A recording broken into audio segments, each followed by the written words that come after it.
I'm keeping my old videos up for now, but I am going to start doing the thing that I enjoy. I guess I'm just gonna end this video with my first workout edit on my new fitness channel.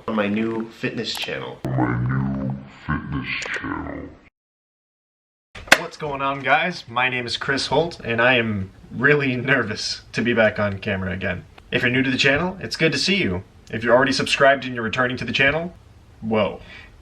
You are loyal. Hats off to you, because I have been inactive for the past year and a half. After getting very excited about producing my own fitness content, I sharply dropped off the face of the earth. There is a reason for that, but I don't want to get into all that right now. Maybe that's a topic for a future video. Basically, I've returned to start a video series, and I plan to continue uploading once the series is complete. I'm starting something new, something that's very unfamiliar to me, but an endeavor that I'm very excited about. So for me, something I've been missing out of my life since probably high school is that competitive drive. I played a lot of sports. I played at, a high level in multiple sports, and I chose not to pursue that going into adulthood. Instead, I really did get into weightlifting a lot, but it's kind of like aimless. It's more doing it for vanity purposes or just self-fulfillment or for health reasons. Something occurred to me recently that made me want to get into powerlifting. I've never really had a strong passion about powerlifting,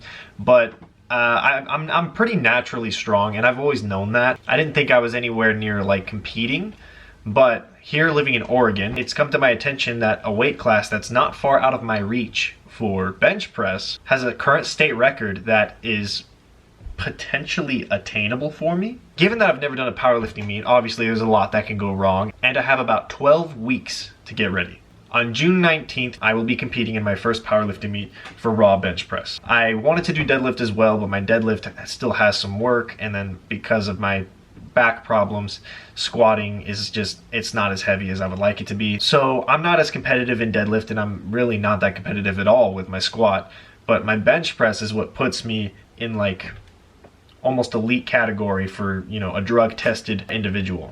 The problem I have is not only do I need to get my bench press numbers up a bit, but I also need to lose some weight. The weight class I want to compete in is 82.5 kgs, or if you live in the United States, that's 181 pounds. I currently weigh about 196 pounds when I weighed in this morning, and obviously that's quite a bit of weight to lose in 12 weeks.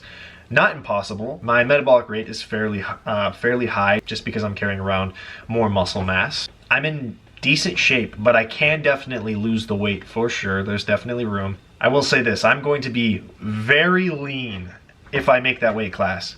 I don't know why I'm saying if. When I make that weight class, I'm going to be very lean. So this journey is fun for not only people interested in strength building and powerlifting, but also people who like body transformations, summer shredding, bodybuilders. I have to do the same basic thing of getting shredded like any bodybuilder or summer shredding competitor would do, but I also have to balance strength. And that's the part that's difficult, because when you lose however much weight, it's very difficult to maintain strength or get stronger, which is what I actually have to do. But it's what I really want to do. So I have to lose about 15 pounds, and I have to put on probably 10 to 15 pounds on my bench press. That may sound easy, but you have to understand I've been training for like 4.5, 5 years, and although I haven't been explicitly strength training, I am very capped out in terms of how much more there is left on the table in terms of muscular development and strength gains, especially given that I can't gain any weight or even maintain my weight. I have to drop it. That's going to be the challenge. I don't want to make this video too long. Basically, I just want to outline my plan of attack.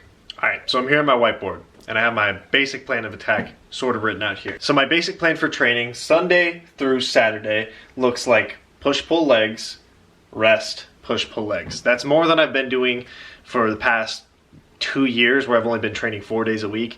Now I'm cranking it back up to 6, so that way I can be competitive and as strong as possible.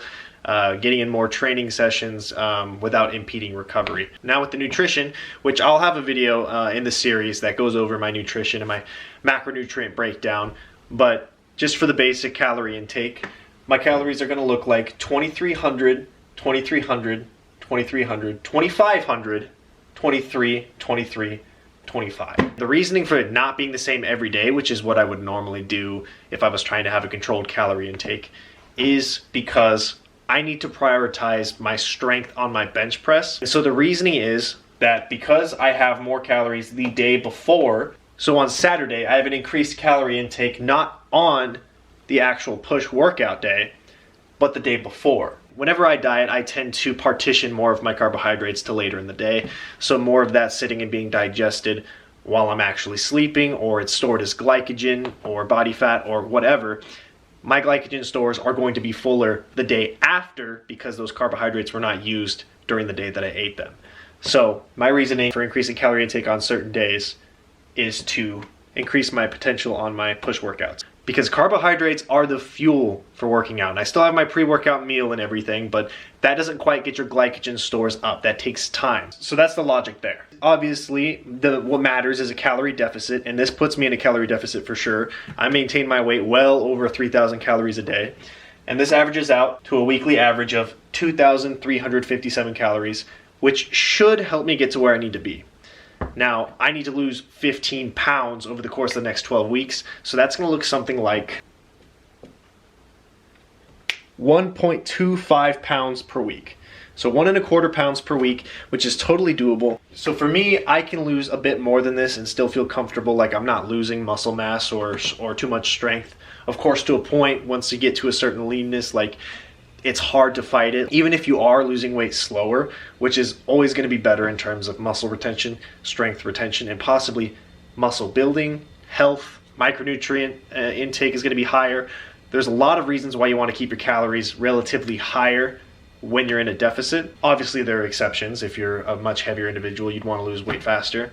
I'm already kind of lean. I'm not shredded by any means, but I'm already kind of lean. So losing more than 2 pounds per week is not optimal, but this is doable. So obviously with all of this, adjustments can be made and likely will be made.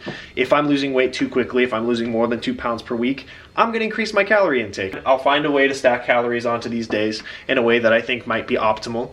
My training might change due to lifestyle reasons, due to like working and school reasons, but I'm going to try my best to keep it how it is right here. But that's the gist of my battle plan for the next 12 weeks for my powerlifting meet. So before I end the video, I just want to outline what this series is going to look like. I plan to take you guys with me through my journey. It's going to be part vlogging, part educational. You know, I try to keep things fun. I'm a very lighthearted guy, but I really want to provide something of value as well. I feel like I have a lot to offer and I'm still learning myself, and I want to meet a lot more people in this fitness community that I've kind of stayed shut off from. Although it's a big part of my life, I've stayed shut off from for the longest time. I want to throw myself into it, and that starts with this series and hopefully an Oregon State bench press record, if all goes according to plan. But as I said earlier, if you want to be able to follow this journey and not lose these videos, you need to hit that subscribe button if you haven't already. Like the video. You can also follow me on Instagram at @TheRealChrisHolt. Next week's video is going to be a lot more fun than this one, but of course, this was just the breakdown. So thank you so much for watching, and I hope to see you in the next one. Why am I so awkward?